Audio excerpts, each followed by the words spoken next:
Competition എന്ന് പറയുന്നത് ഒരു ബിസിനസ്സുകാരന്റെ ഏറ്റവും വലിയ ചലഞ്ച് ആണെങ്കിൽ ആ കോമ്പറ്റീഷൻ മറികടക്കാനുള്ള ഒരു സ്ട്രാറ്റജിയാണ് focus on the right Leeds.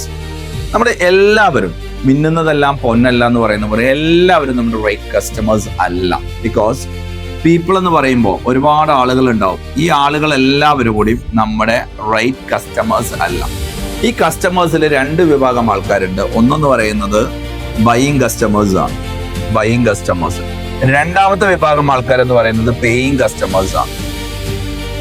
അതായത് റൈറ്റ് ആയിട്ടുള്ള നിങ്ങളുടെ പ്രൊഡക്ട്സും പ്രൈസും ക്വാളിറ്റിയും വേണ്ട ആൾക്കാരാണ്, അതിനു വേണ്ടി പേ ചെയ്യാൻ തയ്യാറുള്ള ആൾക്കാരാണ് പേയിങ് കസ്റ്റമർ. മറ്റേത് അവർക്ക് പ്രത്യേകിച്ച് ആ ക്വാളിറ്റി വേണമെന്നോ അല്ലെങ്കിൽ ആ പ്രൈസിന് അവർ കംഫർട്ട് ഒന്നുമല്ല, അങ്ങനത്തെ കസ്റ്റമേഴ്സ് ഉണ്ടാവും. അപ്പൊ നിങ്ങൾ മാർക്കറ്റ് ചെയ്യുന്ന സമയത്ത്, ഈ മാർക്കറ്റിലേക്ക് പോകുന്ന സമയത്ത് മാർക്കറ്റിൽ ഡിഫറെന്റ് ആയിട്ടുള്ള ആളുകളിലേക്കാണ് നിങ്ങൾ പോകുന്നുണ്ടാവുക. അപ്പൊ നിങ്ങൾ മാർക്കറ്റ് ചെയ്യുമ്പോൾ നീഷ് ചെയ്തുകൊണ്ട് കൃത്യമായി ടാർഗറ്റ് ചെയ്യണം. ഏത് ടൈപ്പ് ഓഫ് കസ്റ്റമേഴ്സ് ആണ്, ആ കസ്റ്റമേഴ്സിന്റെ പ്രായം എന്താണ്, കാരണം മാർക്കറ്റിൽ എല്ലാ ടൈപ്പ് ആൾക്കാരുണ്ടാവും.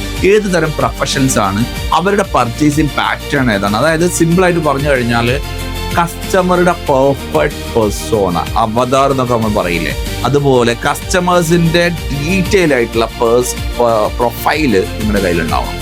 ആ പ്രൊഫൈലിലേക്കാണ് നിങ്ങൾ കസ്റ്റമറെ ടാർഗറ്റ് ചെയ്യേണ്ടത്. പലപ്പോഴും പ്രശ്നം എന്ന് വെച്ചാൽ എല്ലാവരും നമ്മളെ കസ്റ്റമറാക്കാൻ ശ്രമിക്കുമ്പോൾ നമുക്ക് ഒരുപാട് ക്രെഡിറ്റ് പോകും, അതുപോലെ തന്നെ ഒരുപാട് ഡിസ്കൗണ്ടിൽ കൊടുക്കേണ്ടി വരും. അത് പലപ്പോഴും നമ്മുടെ ക്വാളിറ്റിയെ കൺസേൺ അല്ലാത്ത ആളുകൾക്ക് കൊടുക്കേണ്ടി വരുമ്പോൾ അവര് ഇത് ഓവർ ക്വാണ്ടിറ്റി ഇല്ല എന്നും ക്വാളിറ്റി ഇല്ല എന്നും കംപ്ലൈന്റ് വരാനുള്ള സാധ്യതകളുണ്ട്. ഇതെല്ലാം വരുന്നതിന്റെ കാരണം റൈറ്റ് കസ്റ്റമർ അല്ല എന്നുള്ളത്. അപ്പൊ നിങ്ങൾ ഒരു പ്രൊഡക്റ്റ് ഡിസൈൻ ചെയ്യുന്നത് പോലെ തന്നെ നിങ്ങളുടെ കസ്റ്റമറുടെ പെർസോണ നിങ്ങൾ ഡിസൈൻ ചെയ്യണം.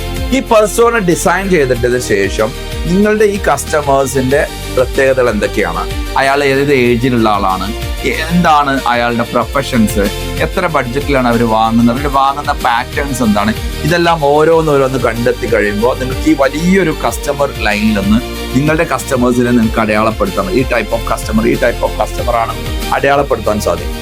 അവരെ മാത്രം ടാർഗറ്റ് ചെയ്തുകൊണ്ട്, നമുക്കറിയാലോ വലിയ സ്പോർട്സ് കാറുകളുടെ പരസ്യമൊന്നും മനോരമയിലോ അല്ലെങ്കിൽ ഒരു ചാനലിലോ ഒരു വരാറില്ല. ബിക്കോസ് അതിൽ വന്നിട്ട് കാര്യമില്ല, കാരണം അത് കാണുന്ന ആൾക്കാർ അവരുടെ ടാർഗറ്റ് കസ്റ്റമേഴ്സ് അല്ല. അതുപോലെ തന്നെ നമ്മൾ ഒരു ബിസിനസ് ക്ലാസ്സിൽ സഞ്ചരിക്കുന്ന സമയത്ത് അവിടുത്തെ മാഗസിനിൽ വരുന്ന പല ആഡുകളും മറ്റുള്ള മാഗസിനിൽ നമ്മൾ കാണാറില്ല. ബിക്കോസ് അത് ലക്ഷറി ആയിട്ടുള്ള സാധനങ്ങളാണ്, ഇത് വിൽക്കേണ്ടതും ടാർഗറ്റ് ചെയ്യേണ്ടതും ആ കസ്റ്റമേഴ്സിലേക്കാണ്. അപ്പൊ നിങ്ങൾ ആദ്യം കണ്ടെത്തേണ്ടത് കസ്റ്റമർ പേഴ്സൺ. രണ്ട്, ആ കസ്റ്റമേഴ്സിനോട് കമ്മ്യൂണിക്കേറ്റ് ചെയ്യാനുള്ള ചാനലാണ്, ഏത് ചാനലിലൂടെ സംസാരിച്ചാണ് അവരിലേക്ക് റീച്ച് ചെയ്യുക. മൂന്നാമത്തെ ഒരു കാര്യം, ആ പീപ്പിളിനെ, ആ ടൈപ്പ് ഓഫ് കസ്റ്റമേഴ്സിനെ അവർക്ക് ഇഷ്ടപ്പെടുന്ന പ്രോസസ് ഓഫ് പീപ്പിളും എങ്ങനെയായിരിക്കണം. അതുകൊണ്ടാണല്ലോ 5 സ്റ്റാർ ഹോട്ടലിലേക്ക് പോകുന്ന സമയത്ത് അവിടെയുള്ള ആളുകൾ വെൽ ഡ്രസ്ഡ് ആയിരിക്കും. അപ്പൊ നല്ല സക്സസ്ഫുൾ ആയിട്ടുള്ള ആൾക്കാർ അവിടെ വരുന്നത്, അവർക്ക് വെൽ ഡ്രസ്ഡ് ആയിരിക്കും. ഏത് സക്സസ്ഫുൾ ആയ ആളെ നോക്കി കഴിഞ്ഞാലും അവർ വെൽ ഡ്രസ്ഡ് ആയിരിക്കും, നീറ്റ് ആയിരിക്കും.